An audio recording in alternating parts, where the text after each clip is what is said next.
ஹரஹர பார்வதி பதையே ஹரஹர மகாதேவா. தென்னாடுடைய சிவனே போற்றி, என் நாட்டவருக்கும் இறைவா போற்றி.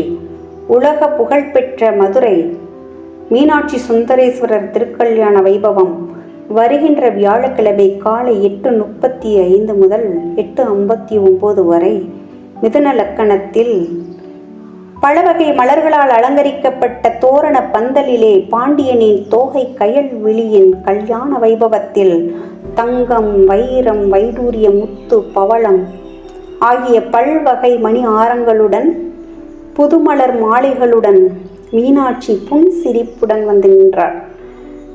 நம்முடைய தங்க மீனாட்சியின் பூந்தளிர் பாதத்தில் பொற்சிலம்பு ஒலிக்க, மீனாட்சியின் மீன்விழி நாணத்தில் விளிர, புவனசுந்தரியாக விளங்கக்கூடிய காஞ்சன புத்திரி சுந்தரேசனுக்கு மாலை சூட மணவரையில் முதலில் வந்து அமர்ந்தாள்.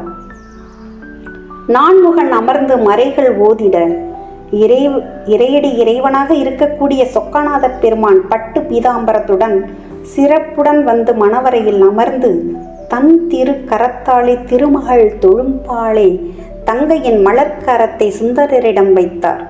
சந்தன குங்குமம் சேதிகள் சொல்லிட, வந்த விருந்தினர்கள் சிந்தை மகிழ்ந்திட, தேவபூதகணங்கள் விந்தை விந்தை என வியந்து அறுசுவை உணவு உண்டிட, கண்டில்லாத பல சீர்வகைகள் வந்திட, எண்ணில்லாத பல நவரத்தினங்கள் விந்திட, மண்டலமே புகழ்ந்திட, எங்குமே காணாத மாபெரும் திருநாள் மதுரை தலத்தில் நடக்கிறது என்பதால் அனைவரும் இத்தெய்வ திருக்கல்யாணத்தில் கலந்து கொண்டு அம்மையப்பனின் பரிபூரண அருளாசியை பெறுவோம்.